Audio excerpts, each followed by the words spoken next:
I shouldn't like Fire Emblem Engage, but I do. As a rule, I dislike using this game as a mixed bag as a conclusion, and despite the slipper sort of fitting, I'll avoid using it here. Still, trying to nail down what my opinion was on this game was pretty infuriating. As a result, this is going to start with confused praise, descend into back in my day style complaining, and end with a recommendation. So here's to a video that's probably going to end up being just as weird as this game.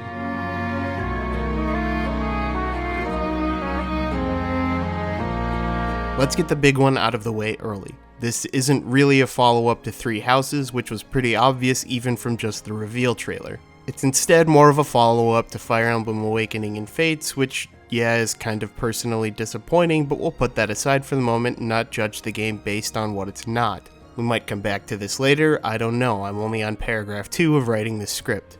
After the obligatory Fire Emblem flash forward, Engage begins with your main character, who you can name anything but who I chose to name Marth 2, waking up and being told they're the super special chosen one who is literally the subject of worship. You soon meet up with your mother, who talks about how it's her last day on the Force and she can't wait to enjoy retirement before telling you an evil dragon is being resurrected and politely dies. You are then thrust on a journey to gather special rings from the 4 nations of the world, which will in some way prevent said dragon from being brought back to life. Along the way, you meet a cast of colorful characters, including the heirs to each nation, lords from previous Fire Emblem titles, and a small child who coincidentally has the same voice actress as the small child that killed your mom. Probably doesn't mean anything.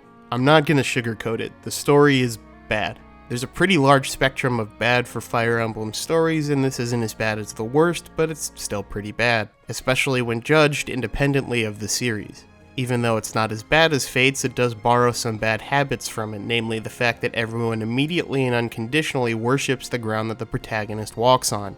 It does manage to keep a relatively consistent tone, but that tone is of a Saturday morning cartoon show. Think Power Rangers by way of Genshin Impact. And speaking of Genshin Impact, let's talk about the character designs.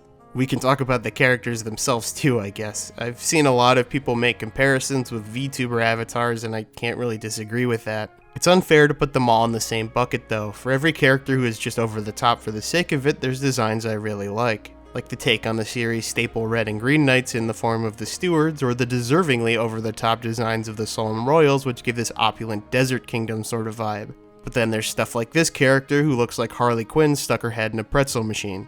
And the characters themselves are similarly hit or miss. Said Pretzelhead is a good example, but she has a few good moments, so we'll give her a pass. But there's a huge amount of characters that are purely there just for comedy, like this guy who fits food puns into every single line of dialogue, or this guy whose entire personality is that he's big and he cries a lot. And while there's certainly a few solid characters, there's no one really on the other end of the spectrum who stands out as well written or interesting.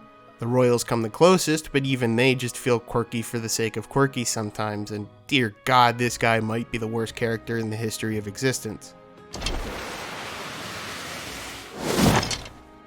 I am so sorry! Huh? But hey, I said this video would start with confused praise, so I should probably get on that.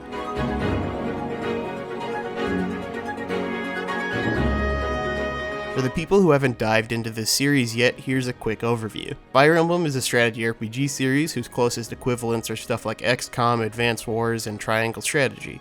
You're given a map to complete, choose which units to use, and advance said units on a grid to complete an objective. Move next to an enemy to attack them, kill enemies, try not to die, pretty simple stuff. The hallmarks of the series are that each character is unique with a personality and unique growth rates or skills, and permadeath. There are no random characters like in games like Disgaea or Final Fantasy Tactics. Fire Emblem maps are comparatively not that hard to complete compared to most strategy RPGs, but the difficulty comes from completing the map while keeping everybody alive. So the gameplay for Engage is good, like really fucking good. You'll notice this early on with maps providing carefully crafted situations to sort of nudge you in certain directions without being blatant. The map design feels very deliberate from the start, and it's indicative of a really polished game. The gameplay itself is classic Fire Emblem with a few new mechanics, and these mechanics fit beautifully into gameplay. The first is the return of the weapon triangle, which no longer provides hit rate differences but instead has a new mechanic called breaking. Basically, if you have weapon triangle advantage and land a hit, the enemy can no longer counterattack for the remainder of the turn. Since this works for enemies attacking you as well, it's a pretty devastating mechanic, but it serves to reward forward thinking and planning the order of attacks, which is nice. The second new mechanic is the engage mechanic, which is both hilariously dumb and really fun to use. In normal gameplay, the emblems, which are all former series main characters, function as sort of an evolution of the pair-up system from Awakening and Fates, where you can equip them to gain some passive stat buffs and maybe a skill or two. However, you can then engage with them in a short cutscene that never stops being cringy and basically go sicko mode for 3 turns. You'll gain a whole host of passive buffs and access to what is essentially a super move. My prayers are with you!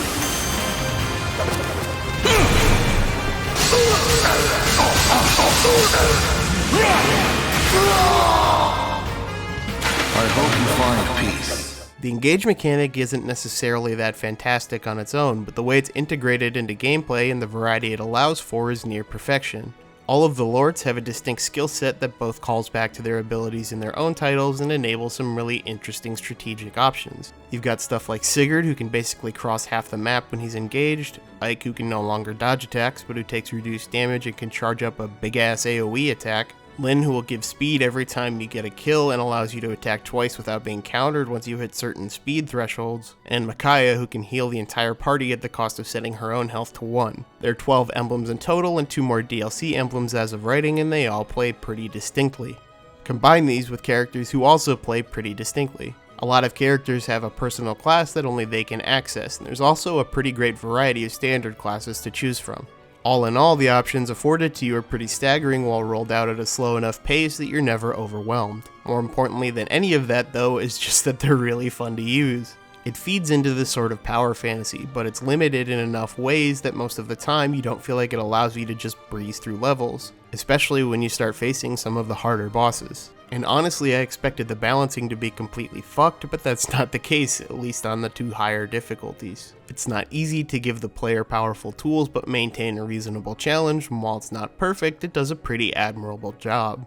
I'm also happy to say that the game seemed mostly balanced around never actually doing any of the map skirmishes. In fact, they generally spawn at a much higher level than the next story mission, so I recommend against doing them at all since they'll overlevel you and make the maps themselves on the easy side. They also basically don't even spawn on the maddening difficulty, so yeah, just kind of ignore them. We'll talk a bit more about the gameplay and progression shortly and what it aimed to do, but I want to take a break and sort of break down why I enjoyed the non-gameplay elements more than I expected, especially considering the story is as bad as it is. First of all, the atmosphere is just so generally positive that it's kind of infectious. Rather than the sort of subdued atmosphere in Three Houses and the non-entity that was the weird hub world in Fates, the Somnial is just a relaxing place to spend time. You'll see people swimming, hanging out by the campfire, playing guitar, fishing, having breakfast, and it just creates this environment of calmness. There's nice little touches too. People will say hi when you walk past, you can change the time of day, which changes what sort of things people are doing, and there's a little dog that follows you around. The dog also poops upgrade materials when you pet him, which the game refuses to elaborate on, so neither will I. There's also the fact that you can wander around maps after you complete them. I have no clue why, but this was probably my single favorite part of the game. Just talking to villagers after saving them is a nice touch, and it's here where the improved visuals really make their mark as well. And that's not even mentioning later in the game where you get to battle on maps based on previous Fire Emblem titles. Getting to wander around Arena Ferox or Altea Castle is just cool. It's obviously just for nostalgia, but I'm still totally down. So despite the characters generally being kind of poorly written and weirdly designed, this sort of chill atmosphere meant I never really disliked most of them except for Apology Man. It's a weird sensation to describe. It's almost like coworkers at a job you like. Even if they aren't your best friends, you still kind of like everyone there. And even if the main story descends into some of the stupidest shit ever at the end, as of course is tradition in recent Fire Emblem titles, that Saturday morning cartoon vibe I mentioned isn't entirely a bad thing. It really doesn't have any delusions about being a serious experience. Here's one of the first cutscenes of the game, which honestly wouldn't feel out of place with a laugh track. Peace. Understood. Well, Shall we fight them? As you wish, Divine One. You whose bravery knows no equal. no, let's run. Huh? I don't want to give the story too much credit, but there are plenty of non-story elements which prop it up a bit and make it more of a goofy story you know not to take seriously than a mess that thinks it's way deeper than it actually is. There's just a general sense of polish here in pretty much everything outside of the writing. The visuals, the atmosphere, the gameplay, it's all polished. I want to go on a bit of a tangent here though. I would call this sort of the definitive new Fire Emblem experience, but I think some people still might be disappointed with the gameplay overall. I'll explain why I think longtime Fire Emblem fans might not like this game, but reasons why they should try to like it anyway. In essence, Fire Emblem is kind of divided into 3 eras. There's the first 5 games, which are pretty dated and not officially localized, and 3 of which have been remade. Then there's FE6 through FE10, which shared a lot of gameplay and design elements. And lastly, there's Awakening and Post-Awakening, which Engage is a part of. I can't really be bothered to figure out where the remakes fit in here, so I'll ignore them. It's also worth noting that one of the 3 routes available in Fates, the Conquest route, can be kind of grouped into that second bunch since it was designed to mimic them. There's a bunch of small differences between the eras, but let's talk about the major one that has become a rather frustrating black mark on the series in recent times. Let's talk about the map design. Specifically, let's talk about secondary objectives. I'm going to go through an example map from Fire Emblem 7 of what I mean. You start at the top right of the map, protected by mountains with a natural choke point made by terrain right below you. The objective of this map is to kill this chunky boy and seize the throne, but effectively we'll need to kill pretty much everyone on the map to do so the primary objective is pretty simple. However, without explicitly stating them, the map has already provided a huge amount of secondary objectives to consider before you even make your first move. First, there's a village to the left. You'll need to break down a tree to get there, and theoretically you could send your whole army that way, but it's not really a great spot to do so. So the best option is to send 1 or 2 of your stronger units that way and have the rest use the mountains to the south. There's another village to the southwest, and enemies will be making a beeline towards both of them to burn them down before you can get there. There's also this guy down here, conveniently named Guy, who you can recruit. He has a short conversation before the map starts, which tells you pretty much point blank who you need to talk to him with, but unfortunately it's one of your weaker units. The south might be a problem because the enemies burn down that village pretty quick, so you'll have to move fast. However, it's kind of difficult to clear the area out without drawing aggro from this guy, so you'll have to bait him with a character strong enough to survive him, but not too strong that they kill him. Like I said earlier, there's a good chance you'll be sending your strongest characters to the left, so you'll want to use the terrain to your advantage to help your weaker units while still moving fast. Again, you can see all of this before you make a single move, and it's up to you to prioritize in whatever way you see fit. But there's a whole host of things to do before you even think about finishing up the map. This is also not a cherry-picked example. Pretty much every map in Fire Emblem 7 is like this, and sometimes it goes even harder, making you juggle 5 or 6 different secondary objectives at the same time, with the Dragon's Gate chapter from FE7 being a good example. Compare this to a map from Engage, where you'll typically only have 1 or 2 side objectives to handle, like this map where you need to split up your army for 2 chest rooms, or this one where you choose whether to break in through the front door, sneak around the side, and break a wall. This sort of map design served to push the player away from simple strategies like Ball of Death or baiting enemies out one by providing urgency lest secondary objectives go unfinished. Add on to this fact that the things gained from these objectives were incredibly important and incredibly scarce, like new recruits, promotion items, or in the case of FE9 and 10, bonus experience to train your weaker units. And to add on to this even more, every map also had a hidden side objective of train your guys.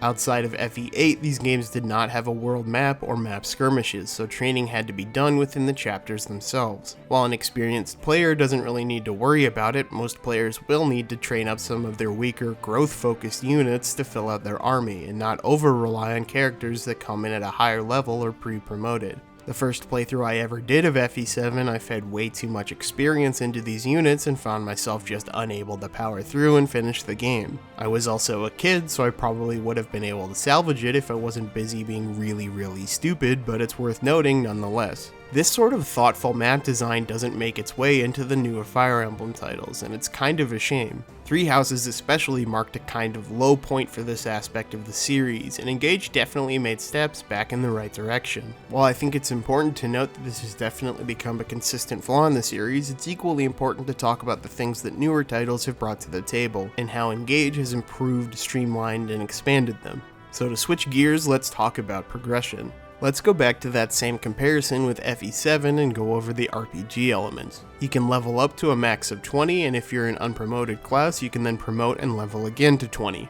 You get weapons which have durability, and you'll generally find stronger weapons as the game goes on. You also have weapon ranks which go up with use, but it's not really a major part of the game. And that's it. levels, stats, and weapons. There's no customization here. A unit always promotes into the same thing and gets the same bonuses. The only thing that varies from playthrough to playthrough is the stats gained on level up. Future titles would add a few things like branching promotions in FE8 and a skill system in 9 and 10, but this was the way of the series for quite a bit. Now let's look at Engage.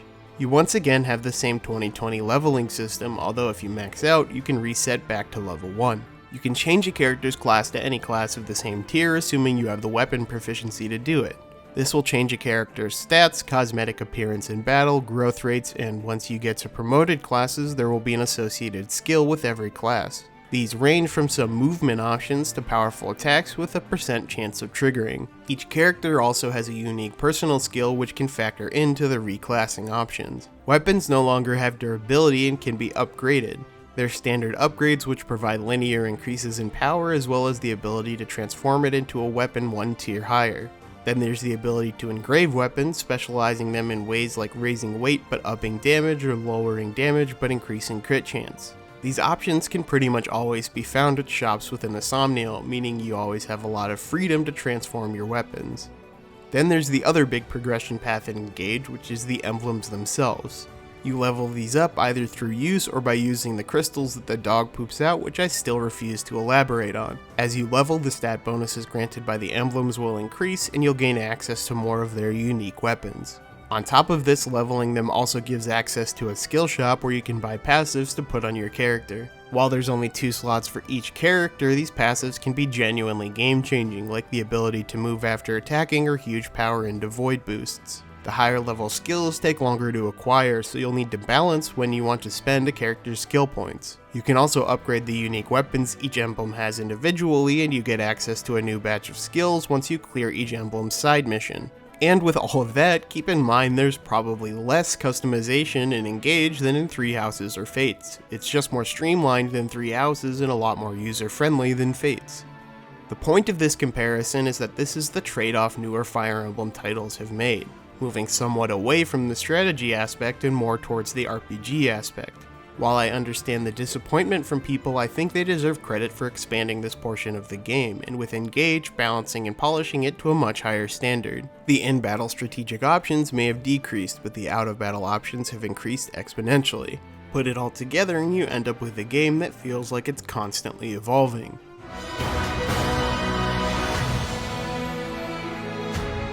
Coming in, I didn't want a game like Engage. I wanted the series to try and follow up on the writing improvements of Three Houses and try and tell a serious story. In the future, I don't want another game like Engage, and I want the series to try and break new ground. But all things considered, I'm glad we got the game we did. Gameplay-wise, it feels like a culmination of the last 10 years of Fire Emblem as well as a celebration of the history of the series. I like Fire Emblem Engage, and I never want them to do anything like this again. Thanks for watching. If you enjoyed the video, consider leaving a comment and subscribing. I usually answer comments, and if you subscribe, I know people are interested in more content of this nature.